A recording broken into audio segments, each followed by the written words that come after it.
Hi hello வணக்கம் welcome back to Thilak's Mani YouTube channel. இந்த பதிவில் வந்து நம்ம என்ன பார்க்க போகிறோம்னு பார்த்தீங்கன்னா, நவம்பர் மாதம் சங்கடகர சதுர்த்தி என்னைக்கு வருது, நம்ம அன்றைய தினத்தில் நாம் வந்து விரதம் இருந்து எவ்வாறு விநாயகர் பெருமானை வழிபாடு செய்யலாம், சங்கடகர சதுர்த்தி அன்று விநாயகர் பெருமானுக்கு அபிஷேகம் பண்ணுறதுக்கு என்ன பொருட்கள் வாங்கி கொடுக்கலாம், எவ்வாறு நம்ம வந்து தீபம் ஏற்றலாம், சங்கடகர சதுர்த்தி அன்று நாம் என்ன செய்யலாம் செய்யக்கூடாது, என்ன பொருள் அன்னதானமாக வழங்கலாம் சொல்லி தான் இந்த பதிவில் வந்து பார்க்க போகிறோம். அதனால் நம்மளோட வீடியோவை ஸ்கிப் பண்ணாமல் எல்லோரும் கடைசி வரைக்கும் பாருங்கள். இப்போ தான் நம்மளுடைய திலக்ஸ் மணி யூடியூப் சேனலை ஃபஸ்ட் டைம் பார்க்குறீங்கன்னா கண்டிப்பாக சப்ஸ்கிரைப் பண்ணிட்டு பாருங்கள். வாங்க இப்போ நம்ம வீடியோக்குள்ளே போகலாம். விநாயகர் பெருமானை வழிபட பல்வேறு விரதங்கள் இருந்தாலும் சங்கடகர சதுர்த்தி மிக முக்கியமானது. இது மாசத்துக்கு ஒரு முறை பௌர்ணமியிலிருந்து 4வது நாள் கடைபிடிக்கப்படும் விரதம் தான் இந்த சங்கடகர சதுர்த்தி விரதம்.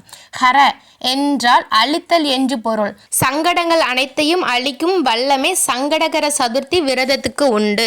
அப்பேற்பட்ட நவம்பர் மாத சங்கடகர சதுர்த்தி என்னைக்கு வருதுன்னா, நவம்பர் 8ஆம் தேதி ஐப்பசி 22ஆம் தேதி சனிக்கிழமை வருதுங்க இந்த சங்கடகர சதுர்த்தி. சதுர்த்தி திதி எப்போ ஆரம்பிக்குதுன்னு பார்த்தீங்கன்னா, நவம்பர் 8ஆம் தேதி சனிக்கிழமை மதியானம் 12:32 தொடங்கி அடுத்த நாள் 9ஆம் தேதி ஞாயிற்றுக்கிழமை காலை 10:25 வரைக்கும் இந்த திதி இருக்குது.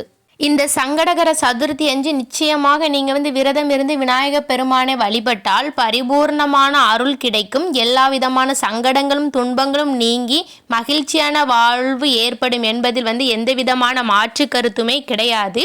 ஒவ்வொரு மாதமும் தேய்பிரையில் வரக்கூடிய சதுர்த்தி திதியை தான் நாம் சங்கடகர சதுர்த்தி என்று சொல்லுவோம். அதுவும் இந்த நவம்பர் மாதம் வந்து சனிக்கிழமையே வருது. அது ரொம்பவே விசேஷமானது. உங்களோட சங்கடங்கள் தீர்வது மட்டுமல்லாது, உங்களுக்கு ஜாதகத்தில் வந்து சனி கிரகத்தால் தோஷம் இருந்தால் வந்து நிச்சயமாக விலகும். அதனால் வந்து கண்டிப்பாக வந்து சங்கடகர சதுர்த்தி அன்று விநாயகர் பெருமானை வழிபாடு செய்யுங்கள். இந்த சங்கடகர சதுர்த்தி அன்று விரதம் இருப்பவர்கள் வந்து எப்படி விரதம் இருக்கலாம் சொல்லி பார்த்தீங்கன்னா, காலையில் பிரம்ம முகூர்த்தத்தில் எழும்பி குளித்து நல்லா சுத்தபத்தமாக இருந்துட்டு வாசல் பெருக்கி தொளிச்சு கோலம் போட்டு பூஜை அறைக்கு செஞ்சு பூஜை அறையை க்ளீன் பண்ணிவிட்டு நீங்கள் வந்து விநாயகர் பெருமான் படம் வந்து எல்லார் வீட்லேயும் கண்டிப்பாக இருக்கும். விநாயகர் பெருமானுக்கு வந்து வாசனை மிகுந்த மலர்கள் போட்டு ஒரு நெய் தீபம் ஏற்றி வழிபாடு செய்யுங்கள். கண்டிப்பாக விநாயகர் பெருமானை வழிபாடு செய்யும் போது விநாயகர் பெருமானுடைய பாடல்களை பாராயணம் செய்யுங்கள். பாடல்கள் தெரியலன்னா நான் சொல்கிற மந்திரத்தை சொல்லுங்க. ஓம் கம் கணபதியே நமக, ஓம் கம் கணபதியே நமக என்ற மந்திரத்தை வந்து நீங்கள் வந்து காலையில் ஒரு 21 முறை சொல்லுங்கள், மாலையில் ஒரு 21 முறை சொல்லுங்கள். ரொம்பவே நல்லது. விநாயகர் சிலை இருக்குன்னு சொல்கிறவங்க வந்து கண்டிப்பாக வந்து ஒரு 3 விதமான அபிஷேகங்கள் செய்யுங்கள். ரொம்பவே நல்லது. பால், சந்தனம், தயிர் இந்த 3 அபிஷேகம் செய்தால் வந்து ரொம்பவே நல்லது. அதனால் வந்து விநாயகர் சிலை இருந்தால் கண்டிப்பாக அபிஷேகம் செய்யுங்கள். தீப தூப ஆராதனைகளாம் காட்டுங்கள். கண்டிப்பாக நிலைவாசலுக்கும் காட்டுங்கள்.